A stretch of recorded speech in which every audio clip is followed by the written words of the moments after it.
সুপ্রিয় দর্শক, শেখ হাসিনা বাংলাদেশ ছাড়ার পর বাংলাদেশে ক্রমশই একটি অপ্রীতিকর পরিস্থিতি তৈরি হয়েছে। আর তারপর থেকেই দিন দিন বাংলাদেশি সংখ্যালঘুদের ওপর অত্যাচার এবং নির্যাতন বেড়েই চলেছে। কখনো তাদেরকে ঘর ছাড়া করা, তো কখনো বাংলাদেশি সংখ্যালঘুদের ঘর পুড়িয়ে দেওয়া, এমনকি বাংলাদেশের বিভিন্ন মন্দিরকে ভেঙে গুঁড়িয়ে দেওয়া, এই রকম একাধিক অপ্রীতিকর পরিস্থিতি তৈরি হয়েছে বাংলাদেশে। আর এবার বাংলাদেশের সংখ্যালঘুদেরকে বাঁচানোর জন্য একেবারে চরম পদক্ষেপ সুপ্রিম কোর্টে, আর তাতেই গোটা দেশ জুড়ে নতুন করে শোরগোল পড়ে গিয়েছে।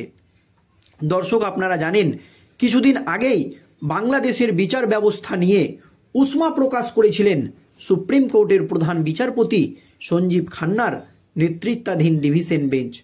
তারপরই তিনি জানিয়েছিলেন যে বাংলাদেশের কিছু সংখ্যক বিচারপতিকে ভারতবর্ষে নিয়ে এসে তাদেরকে সঠিকভাবে প্রশিক্ষণ দেওয়া হোক, যাতে মানুষ সঠিক বিচার পায়। এই পদক্ষেপের কথা নিজে মুখে জানিয়েছিলেন সুপ্রিম কোর্টের প্রধান বিচারপতি সঞ্জীব খান্না, এবং বাংলাদেশের সেই বিচারপতিদেরকে ভারতে নিয়ে আসা থেকে শুরু করে তারা যাতে সঠিক বিচার করতে পারে সেই প্রশিক্ষণের জন্য যত টাকা খরচ পড়বে সেই সমস্ত খরচ ভারত সরকার ব্যয় করবে, এই নির্দেশ দিয়েছিলেন সুপ্রিম কোর্টের প্রধান বিচারপতি সঞ্জীব খান্না। তারপরও বাংলাদেশের পরিস্থিতির কোনো রকম উন্নতি হয়নি। দিন দিন সংখ্যালঘুরা অত্যাচারিত হচ্ছে, নির্যাতিত হচ্ছে, তাদের ঘরবাড়ি ভেঙে দেওয়া হচ্ছে। আর এবার এই নিয়ে একেবারে সুপ্রিম কোর্টে ঐতিহাসিক পদক্ষেপ। কি পদক্ষেপ নেওয়া হয়েছে দর্শক দেখুন। বাংলাদেশে হিন্দু এবং অন্যান্য সংখ্যালঘুদের ওপর অত্যাচার অবিলম্বে বন্ধ করার জন্য ভারত সরকারকে একেবারে চরম নির্দেশ। সুপ্রিম কোর্টে একটি PIL দাখিল হয়েছে। এই আবেদনে নাগরিকত্ব সংশোধনী আইন 2019-এর অধীনে নাগরিকত্ব আবেদন বিবেচনার সময়সীমা বাড়ানোর জন্য প্রার্থনা করা হয়েছে, যাতে সাম্প্রতিক হিংসার পরে ভারতে আসা হিন্দুদেরও অন্তর্ভুক্ত করা হয়।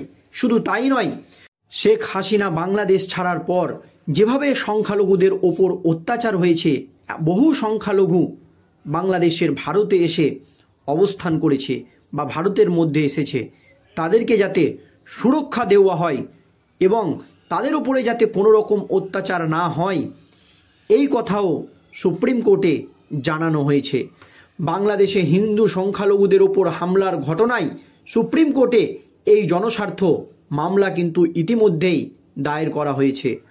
দায়ের করা আবেদনে বাংলাদেশে হিন্দু এবং অন্যান্য সংখ্যালঘুদের বিরুদ্ধে হিংসা বন্ধে অবিলম্বে যথাযথ পদক্ষেপ নেওয়ার নির্দেশ দেওয়ার জন্য কেন্দ্রীয় সরকারের কাছে অনুরোধ করা হয়েছে, যাতে কেন্দ্রীয় স্বরাষ্ট্র মন্ত্রক এই বিষয় নিয়ে জরুরি পদক্ষেপ নেয় এবং কঠোর পদক্ষেপ নেয়, যাতে কিছুতেই আর বাংলাদেশি সংখ্যালঘুদের ওপর অত্যাচার না হয়, সেই জন্যও কিন্তু অনুরোধ করা হয়েছে।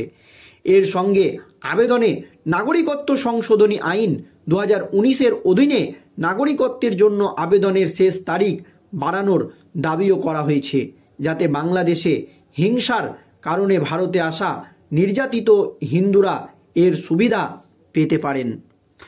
লুধিয়ানার ব্যবসায়ী ও সমাজসেবক, লুধিয়ানার ভগবান জগন্নাথ রথযাত্রার মহা উৎসব সমিতির সভাপতি এবং ইসকন স্টিয়ারিং কমিটির সহ সভাপতি রাজেশ ধান্ডা এই আবেদনটি সুপ্রিম কোর্টে করেছিল।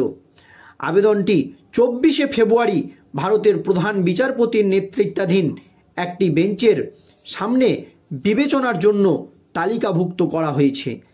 আবেদনে ন্যায় বিচারের স্বার্থে বাংলাদেশে হিন্দু এবং অন্যান্য সংখ্যালঘুদের বিরুদ্ধে সংগঠিত নৃশংসতা, নিপীড়ন এবং অন্যান্য অপরাধ বন্ধে আন্তর্জাতিক আইনে স্বীকৃত কূটনৈতিক বা অন্যান্য পদক্ষেপ গ্রহণের জন্য ভারত সরকারকে নির্দেশ দিতে আবেদন করা হয়েছে।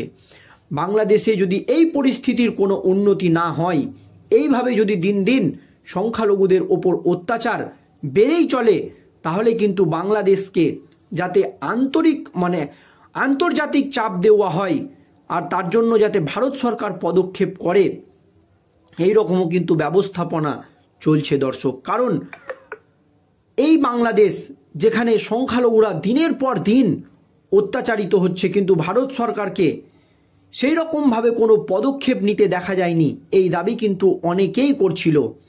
আর এবার এই নিয়ে সুপ্রিম কোর্টের হস্তক্ষেপ, যদিও এর আগেই এই বিষয় নিয়ে সুপ্রিম কোর্ট স্বতঃপ্রণোদিতভাবে হস্তক্ষেপ করেছিল এবং বাংলাদেশের বিশিষ্ট আইনজীবী এছাড়াও বাংলাদেশের বিচারকদেরকে ভারতে নিয়ে এসে প্রশিক্ষণের কথা বলেছিলেন সুপ্রিম কোর্টের প্রধান বিচারপতি সঞ্জীব খান্না।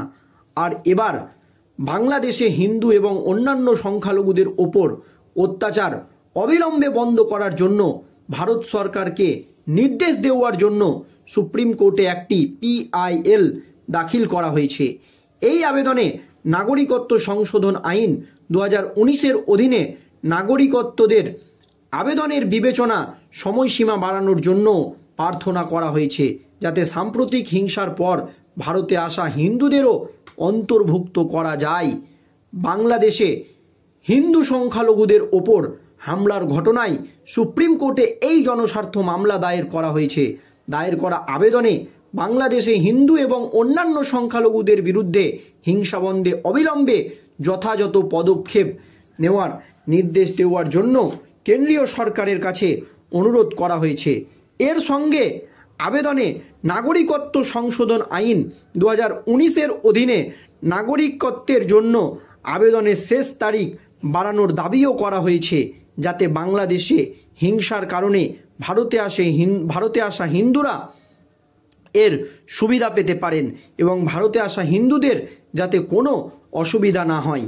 আর এই মামলাটি দায়ের করেছিলেন লুধিয়ানার ব্যবসায়ী ও সমাজসেবক, লুধিয়ানার ভগবান জগন্নাথ রথযাত্রা মহোৎসব সমিতির সভাপতি এবং ইসকন স্টিয়ারিং কমিটির সভাপতি রাজেশ ধান্ডা এই আবেদনটি দায়ের করেছেন। আবেদনটি 24শে ফেব্রুয়ারি ভারতের প্রধান বিচারপতির নেতৃত্বাধীন একটি বেঞ্চের সামনে বিবেচনার জন্য তালিকাভুক্ত করা হয়েছে। আবেদনটি ন্যায় বিচারের স্বার্থে বাংলাদেশের হিন্দু এবং অন্যান্য সংখ্যালঘুদের বিরুদ্ধে সংগঠিত নৃশংসতা, নিপীড়ন এবং অন্যান্য অপরাধ বন্ধে আন্তর্জাতিক আইনে স্বীকৃত কূটনৈতিক বা অন্যান্য পদক্ষেপ গ্রহণের জন্য ভারত সরকারকে নির্দেশ দিয়ে আবেদন করা হয়েছে। দর্শক, এই নিয়ে আপনাদের কি মতামত অবশ্যই ভিডিওর কমেন্ট বক্সে জানাবেন। ধন্যবাদ।